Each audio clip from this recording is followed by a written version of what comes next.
Fala galera, bem-vindos a mais um vídeo de Fabzinho no meu canal. E hoje a gente vai falar de um negócio que é importante para quem está começando. Esse vídeo aqui é voltado um pouco mais para o público iniciante. É um vídeo de dúvidas comuns que eu vejo surgindo no grupo. Às vezes, a gente vê essas dúvidas surgindo repetidas vezes, né? Então, quer dizer que existe uma dificuldade, existe uma coisa não trivial aí nessa dúvida que acaba confundindo a galera. Então, a ideia é cobrir esse tipo de dúvida nesse vídeo, tá? Que eu vejo se repetindo. É, como essas dúvidas são mais coisas para iniciantes, se você já está num patamar mais avançado, talvez esse vídeo não seja para você, mas não deixe de dar like e se inscrever, porque você está ajudando aí o jogo a crescer e a galera se achar no YouTube com esse tipo de vídeo. Então, se o vídeo não for para você, você estiver num patamar mais avançado, deixa o like, se inscreve e vai-se embora. Procura outros, tem vários outros vídeos aqui no canal que seriam bem mais adequados para você assistir. Mas então vamos lá, galera. Falando aí, dúvidas comuns que eu vejo surgindo para iniciante. Vamos tirar essas dúvidas agora. Primeiro, quando o meu deck acaba, eu perco o jogo? Essa é a dúvida mais comum porque grande parte dos TCGs, vou arriscar dizer aqui que a maioria, quando você acaba o seu deck, você não tem mais como comprar cartas, você perde o jogo. No Flash and Blood não é assim, tá, galera? Se o deck acabar, você vai jogando com os recursos que você ainda tem, com os equipamentos que você ainda tem, com a arma que você ainda tem, com a carta que você tem na mão, que eventualmente você vai usar para gerar recursos e atacar com a sua arma, aí ela vai voltar pro fundo do deck de novo, você compra ela de novo no fim do turno, usa ela para gerar recursos e ataca com a sua arma, você pode ficar fazendo isso continuamente. A grande questão é que quando o seu deck acaba, normalmente o seu adversário, se ele ainda tiver deck, ele vai gerar muito mais valor que você ali nas trocas, né? Por mais que você tenha alguma carta ainda para gerar recurso e atacar com as armas, então você vai acabar perdendo eventualmente. Só que não, você não perde pelo seu deck ter acabado, tá? Essa é a primeira dúvida que eu vejo surgindo. A segunda, equipamentos destruídos vão para onde? Vão para o cemitério? Por que essa dúvida surge? E ela é comum. Porque no YouTube tem muita gente, no YouTube, no TTS, né, no Tabletop Simulator, tem muita gente que quando o equipamento é destruído, a pessoa simplesmente vira o equipamento de cabeça para baixo. Então você vai ver isso muito comum. Até no pessoal fazendo gameplay físico, ele pega e vira o equipamento de cabeça para baixo. Isso está errado, galera. A galera faz isso por uma facilitação, facilitar a vida. Por quê? Grande parte dos baralhos não interagem com o graveyard, com o cemitério. Então, o que as pessoas fazem é para facilitar, para não embaralhar as equipes nas cartas do cemitério, depois ter que ficar achando e tudo, ou esquecer e sem querer embaralhar ele no deck, as pessoas só viram ele de cabeça para baixo, dado que não tem interação com o cemitério nenhum dos dois decks. Eventualmente, quando um deck interage com o cemitério, é muito relevante vocês saberem que o equipamento destruído vai para o cemitério, galera. Então, por exemplo, uma Lévia Leva interage muito com o cemitério, tem que banir uma quantidade de cartas do cemitério para utilizar as cartas dela.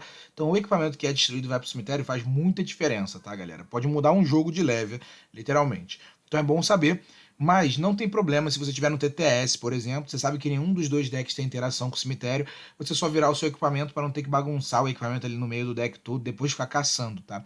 Então é uma coisa muito comum você ver a galera só virando o equipamento, tá, galera? De cabeça para baixo para dizer que foi destruído, mas na verdade ele vai para o cemitério, isso é só para facilitar a gameplay, tá? Depois, essa é comum também, falando aí de um pouco do Chainlink, tá? Então eu vou dar um passo antes, que essa é muito, muito, muito comum mesmo. A galera não entende muito o que é Combat Chain, o que é Chainlink, como que isso funciona. Então vamos lá. Aqui não é um vídeo específico de Combat Chain, então não vou entrar em cada detalhe, cada possibilidade, passagem de prioridade e tudo. Mas vou fazer meio que um resumão de o que acontece, tá, galera? Quando você utiliza uma Tech Action, você abre uma Combat Chain. E você abre também o Chainlink. O Chainlink é especificamente a resolução do, vamos dizer assim, do combate da que aquela ação iniciou. Então, você usou uma ação de ataque, né? O seu adversário pode defender com cartas da mão. Aí os dois jogadores podem usar reactions. Quando os dois estão satisfeitos, falam, não vou utilizar mais nenhuma reaction, acaba esse chain link. Então o chain link é concluído. Chain link basicamente diz respeito a esse ataque, tá? Cada ataque abre um chain link. A combat chain é uma coisa um pouco mais ampla. Então a combat chain ela pode ter vários chain links dentro dela. Então, por exemplo, se eu fiz um ataque, concluímos as reactions aqui e tudo, fechei então minha primeira chain link. Se eu fizer outro ataque seguido, eu abro uma segunda chain link ainda na mesma combat chain. Então, enquanto eu jogar ataques sequencialmente, eu vou eu vou jogando, se eu quiser, né? Óbvio, porque o jogador o jogador atacante pode decidir iniciar uma combat chain, uma nova combat chain a qualquer momento, mas caso seja do interesse dele, que normalmente o jogador atacante tem interesse de manter a mesma combat chain por alguns motivos, tornar mais difícil os blocos do seu oponente, porque ele não pode usar os equipamentos muitas vezes, ou algum efeito que se tiver 3 ataques na mesma combat chain acontece alguma coisa, então normalmente o atacante quer manter a combat chain aberta. Mas enfim. Então, basicamente, conforme você vai jogando ataque consecutivo, você vai mantendo a mesma combat chain e dentro dela, cada ataque, cada resolução do ataque com reactions é um chain link. Beleza? Deu para entender o básico? O que a galera fala tanto de quebrar a combat chain? Isso é um termo popular, por assim dizer, mas em fato o que está acontecendo é, quando você joga uma non-attack action, uma ação que não seja de ataque, ela precisa ser jogada numa chain sem nada, digamos assim, uma chain nova, uma chain zeradinha. Então, para você jogar ela, você precisa encerrar a sua chain, que está aberta. Enfim, você fez 2 ataques, digamos. Então, você fez 2 ataques seguidos, você tem uma combat chain com 2 chain links. Agora eu quero jogar uma non-attack action, que sei lá, vai dar mais 3 pro próximo ataque. Então, para você jogar essa non-attack action, ela precisa estar numa chain nova, numa chain vazia. Então, você vai precisar encerrar a sua chain que está aberta, dos 2 ataques que você fez, e jogar, para você poder jogar essa non-attack action. Entenderam, galera? Então, basicamente, o quebrar a chain que a galera fala é, para jogar uma non-attack action, você precisa encerrar a sua chain anterior. Então, você vai quebrá-la. Então, o jeito que a galera fala popular é quebrar a chain. Eu preciso jogar uma non-attack action, vou ter que quebrar a chain aqui. E aí, o próximo ataque que eu jogar vai iniciar uma nova chain. Então, basicamente, eu não consegui manter aquela chain que eu tinha antes, porque eu precisei jogar uma non-attack action no meio, galera. Então, essa é a combat chain e esses são os chain links, galera. Os chain links é a resolução de cada combate, de cada ataque, digamos assim. A resolução de cada ataque é chain link e conforme você vai fazendo chain links consecutivos, sua combat chain vai permanecendo. A partir do momento que você precisa jogar uma non-attack action ou por algum outro motivo usar, digamos assim, uma ação da sua arma, usar uma ação do seu equipamento, sempre que você precisa usar uma ação que não seja ataque, você precisa encerrar a sua chain atual, quebrar a chain, para você poder seguir com essa ação. Então, deu para entender, galera? Basicamente é assim que funciona a chain.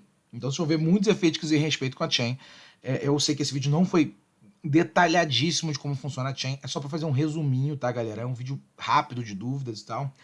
Mas o que é outra coisa que eu queria entrar ainda nesse assunto de chain? Uma dúvida muito comum. Eu posso usar uma attack action depois que meu oponente usou uma defense reaction? Ou ele pode usar uma defense reaction sem eu ter usado uma attack action? Isso é um negócio que gera muita dúvida. Eu até no começo achei que fosse dividido em eu uso uma attack action, aí meu oponente usa uma defense reaction e pronto. E eu lembro que quando eu entrei no jogo, eu mandei essa dúvida no grupo. Falei, galera, posso usar uma defense reaction se eu não tiver defendido com uma carta antes? Porque pra mim não era claro. Se eu precisava usar uma reação, se eu tinha que ter defendido antes para usar a reação. Então, galera, realmente, essa dúvida surge bastante. Então, acho relevante dizer como funciona, né? Você tem um ataque, você pode defender com cartas da mão ou não. De qualquer forma, a gente vai para reaction step depois, a ação o momento que você vai usar as reações, galera, a etapa de utilização de reações.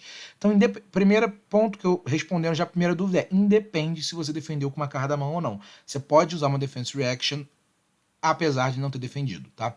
Beleza. Segundo ponto, eu posso usar uma defense reaction se meu oponente não tiver usado uma attack reaction, ou eu posso usar uma defense reaction antes do meu oponente usar uma attack reaction e depois ele usar uma attack reaction, alguma coisa do gênero? Pode, galera. A reaction step, ela não é dividida em ataque e defesa. É uma etapa de reações. Então, sempre que você tiver a prioridade, você vai poder utilizar. Então, por exemplo, meu oponente atacou, eu não defendi, ele falou, não vou fazer nada na reaction step. Você pode falar, beleza, eu vou jogar uma defense reaction. Beleza. Como que pode acontecer diferente também? Meu oponente ataca, eu defendo, ele usa uma attack reaction, eu uso uma defense reaction em resposta, aí ele vai e usa outra attack reaction. Ele pode, porque ainda está na reaction step. Então, a partir do momento que você usou uma defense reaction, você passou a prioridade para ele de novo, ele fala, não, tenho outra attack reaction, vou utilizar aqui. Assim mesmo com você pode usar uma defense reaction, ele usar uma attack reaction e você falar, eu vou utilizar outra defense reaction. Então, galera, a reaction step acontece enquanto vocês tiverem ações para fazer, tá? Então, isso é relevante vocês entenderem. E, de novo, você pode usar defense reactions, mesmo que não tenha defendido com cartas na mão. Tá?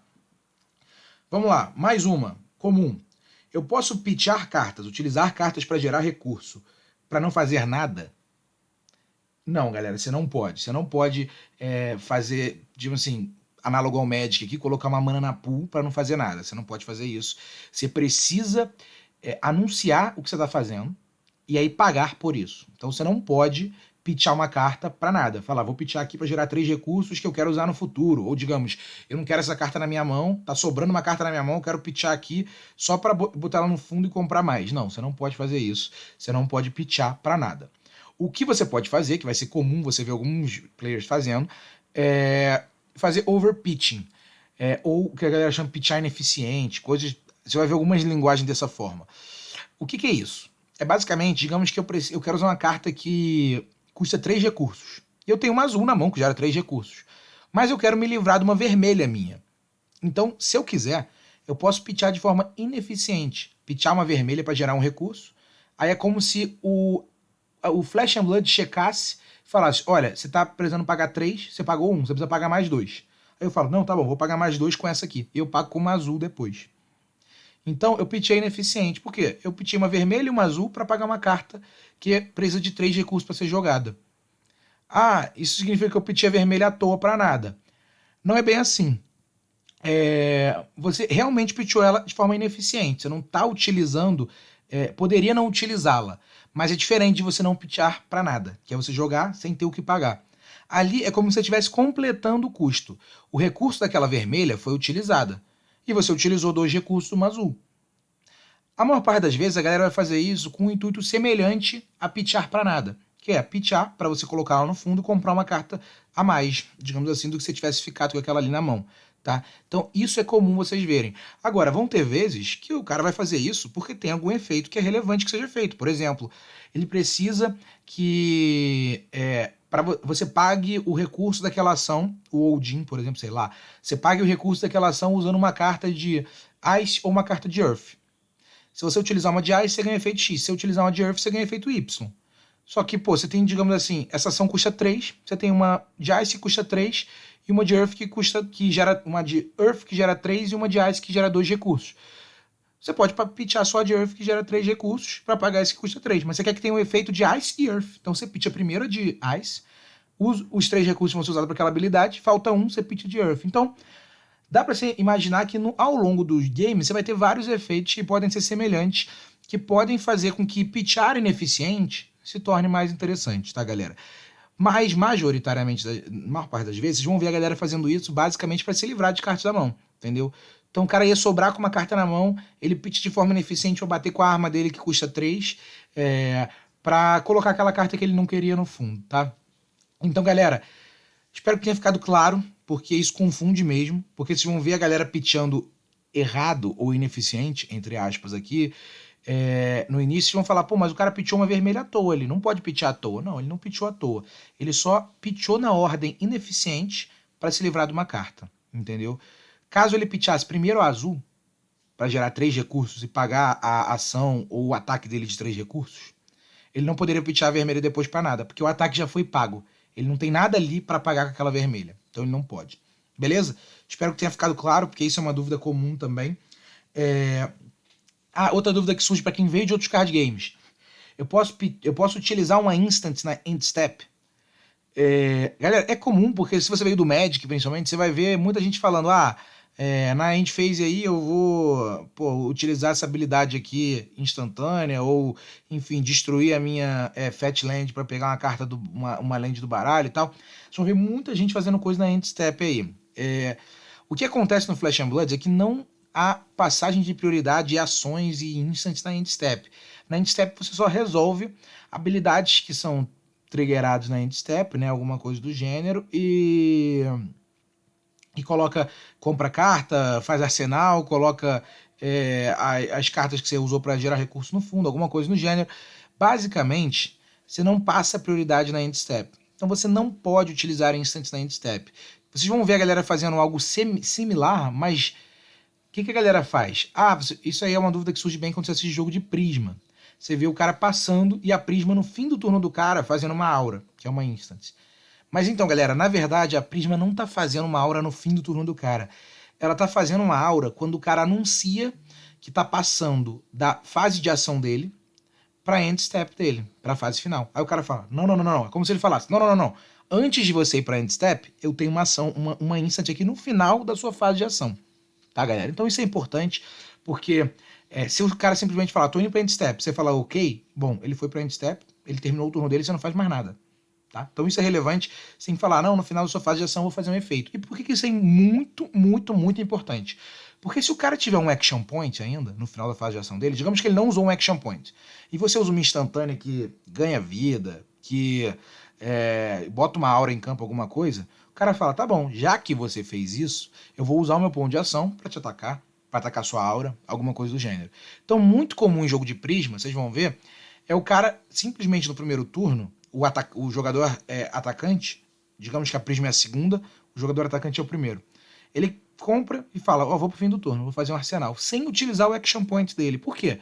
Porque se a prisma fizer uma aura no fim da action phase dele, o que ele vai falar tá bom, já que você fez isso, eu vou utilizar o meu action point e vou atacar a sua aura.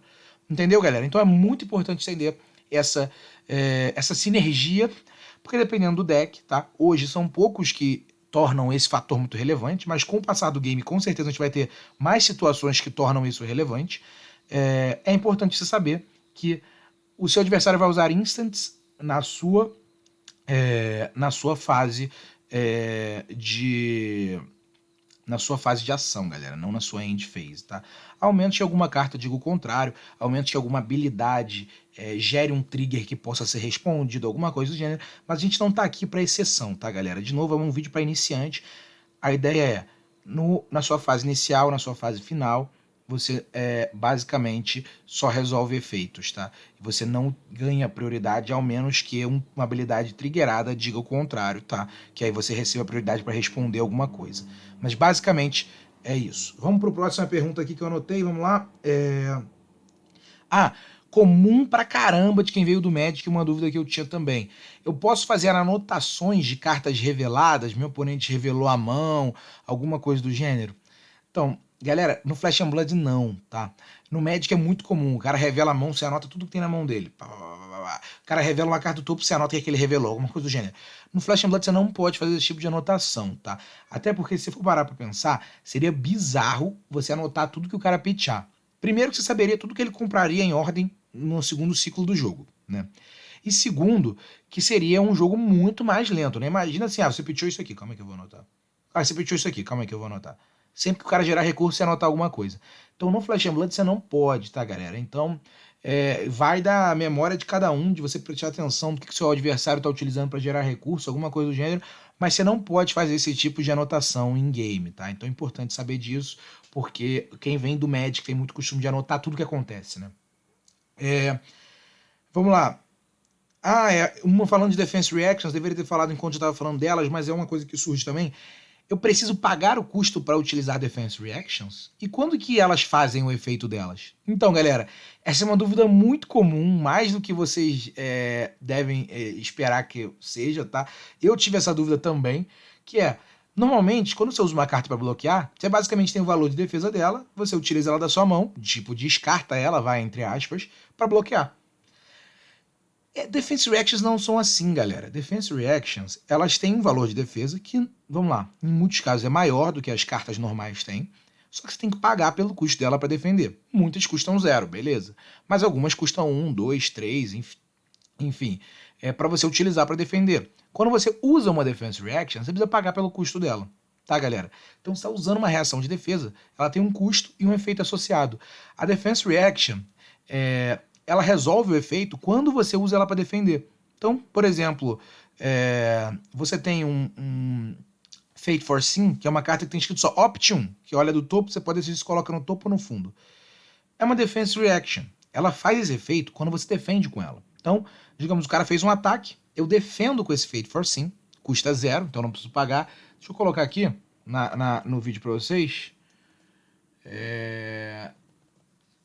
Vocês dão uma olhadinha. Cards, porque eu não sei qual o conhecimento de cada um que está vendo as cartas aqui, mas vamos aqui, Fate for Sin, o meu zoom tá bonito, né, mas tudo bem. Fate for Sin, galera, você vê, é melhor assim, né, porque eu botei de um jeito que não dá pra vocês verem bem. Mas enfim, é uma Defense Reaction que custa 0 e ela tem Opt 1, tá vendo ali?